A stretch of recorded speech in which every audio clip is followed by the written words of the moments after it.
మాలమాదిగలు అన్నదమ్ముల్లా కలిసి ఉంటే చంద్రబాబు ప్రభుత్వం విడదీసేందుకు ప్రయత్నం చేస్తుందని ఆంధ్రప్రదేశ్ మాల మహానాడు రాష్ట్ర అధ్యక్షులు నన్నేటి పుష్పరాజ్ పేర్కొన్నారు. ఈ మేరకు ఆయన భీమవరంలోని అంబేద్కర్ విగ్రహానికి పూలమాల వేసిన అనంతరం మాట్లాడుతూ కుప్పం సభలో చంద్రబాబు వర్గీకరణకు అనుకూలంగా మద్దతు తెలపడం సరికాదన్నారు. కలిసి ఉంటున్న తమను విడదీసేలే ఓ వర్గానికి కొమ్ము కాస్తున్నారని అన్నారు. ఎన్డీఏ కూటమికి మాలలు కూడా ఓట్లు వేశారని, ఒక్క మాదిగల ఓట్లతోనే ముఖ్యమంత్రి అవ్వలేదని అన్నారు. గతంలో వైఎస్ జగన్మోహన్ రెడ్డి మాలలను పక్కన పెట్టడం వల్లే ఎన్డీఏ అభ్యర్థులు భారీ మెజార్టీతో గెలుపొందారని, ఈ విషయాన్ని గ్రహించారని ఇప్పుడున్న చంద్రబాబు ప్రభుత్వం మాలలు అవసరం లేదన్నట్టు వ్యవహరించడం సరికాదన్నారు. వర్గీకరణకు పక్కన పెట్టి దళితుల అభ్యున్నతి కృషి చేయాలని గతంలో పవన్ కళ్యాణ్కు విన్నవించినట్టు తెలిపారు.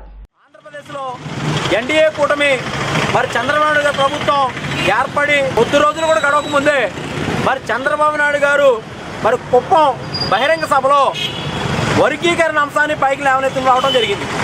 ఆ లేవనెత్తడం ఎలాగంటే జిల్లాల వారీగా వర్గీకరణ చేస్తానని, బాధితులందరూ కూడా మరి చంద్రబాబు నాయుడు ప్రభుత్వానికి అండగా ఉన్నారని, నా ప్రభుత్వానికి అండగా ఉన్నారు కాబట్టి నేను వర్గీకరణ చేస్తానని, జిల్లాల వారీగా చేస్తానని కుప్పం సభలో ఆయన వ్యాఖ్యలు చేయడం జరిగింది.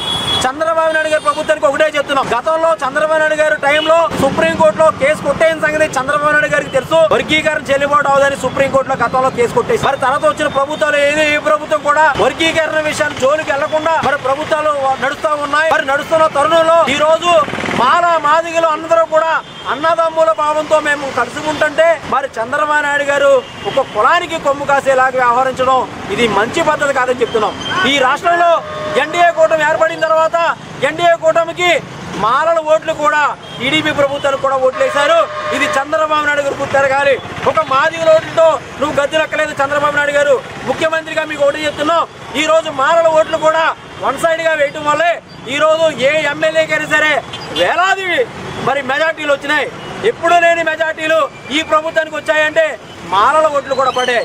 గత ప్రభుత్వంలో మరి జగన్మోహన్ రెడ్డి గారి ప్రభుత్వంలో దళితులు పక్కన పెట్టిన పరిస్థితుల్లో ఆ ఓటు బ్యాంకింగ్ అంతా కూడా చంద్రబాబు నాయుడు ప్రభుత్వానికి పడి మరి చంద్రబాబు నాయుడు గారు మాలల ఓట్లు అవసరం లేనట్టు, మాలలే అవసరం లేనట్టు మరి నువ్వు వర్గీకరణ చేస్తానని హామీలు ఇవ్వటం మరి ఎంతవరకు సమాజంలో మరి అందరూ కూడా అన్ని కులాలు కూడా ఓట్లు వేస్తేనే మీరు గద్దెనెక్కారు.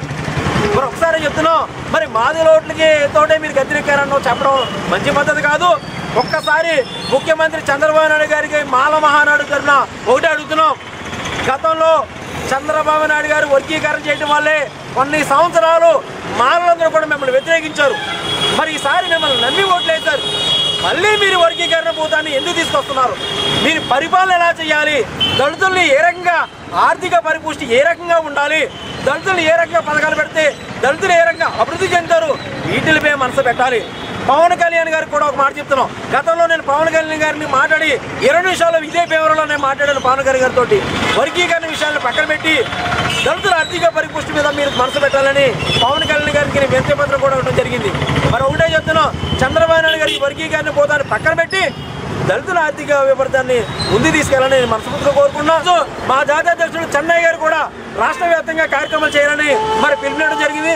పిలుపులో భాగంగా భీమవరంలో మా జిల్లా అధ్యక్షులు నేతల సువర్ణనాథ్ గారి ఆధ్వర్యంలో ఈ కార్యక్రమం చేపట్టడం జరిగింది. ఈ కార్యక్రమం మేము శాంతియుతంగానే చేస్తున్నాం. చంద్రబాబు నాయుడు గారికి చెప్తున్నాం, మళ్ళీ శాంతియుతంగానే చేస్తున్నాం.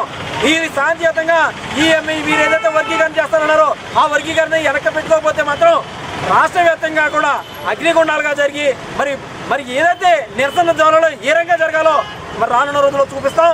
మరి ఇప్పటికైనా సరే చంద్రబాబు నాయుడు గారి ఈ కార్యక్రమాన్ని మీరు ఈ వర్గీకరణ పోతాను ఆఫ్ చేసుకోవాలని, లేదంటే రానున్న రోజుల్లో భారీ స్థాయిలో కార్యక్రమం చేయడానికి కూడా సిద్ధంగా ఉన్నామని చెప్పి తెలియజేస్తూ ఈరోజు ఈ వినతి పత్రాన్ని, ఎందుకంటే ప్రభుత్వంలో ఉన్న మరి ఎమ్మెల్యేలందరూ కూడా మీ ప్రభుత్వ నాయకులే, మీ ప్రభుత్వం సంబంధించిన ఎమ్మెల్యేలు ఉన్నారు కాబట్టి ఈ వినతి పత్రాన్ని డాక్టర్ బాబాసాహెబ్ అంబేద్కర్కి మేము అవుతున్నాం ఈరోజు. ఎందుకంటే రాజ్యాంగాన్ని రక్షించాలి, డెమోక్రసీని రక్షించాలని చెప్పి అనుకుంటాం. ఏ ప్రభుత్వం మారినా మరి దళితుల మీద వివక్ష చూపిస్తున్నారు. మరి మీ ప్రభుత్వం కూడా ఈ రకమైన కార్యక్రమం చేయొద్దని తెలియజేసుకుంటూ ఈరోజు ఈ వినతి పత్రాన్ని డాక్టర్ బాబాసాహెబ్ అంబేద్కర్కి అవుతున్నాం. ఖచ్చితంగా ఈ కార్యక్రమాన్ని మరి మీడియా సోదరులందరూ కూడా మా మనోభావాల్ని, మా బాధలందరూ కూడా మీరు మీడియా ద్వారా ప్రభుత్వానికి అందజేయాలని మనస్ఫూర్తిగా కోరుకుంటున్నాం.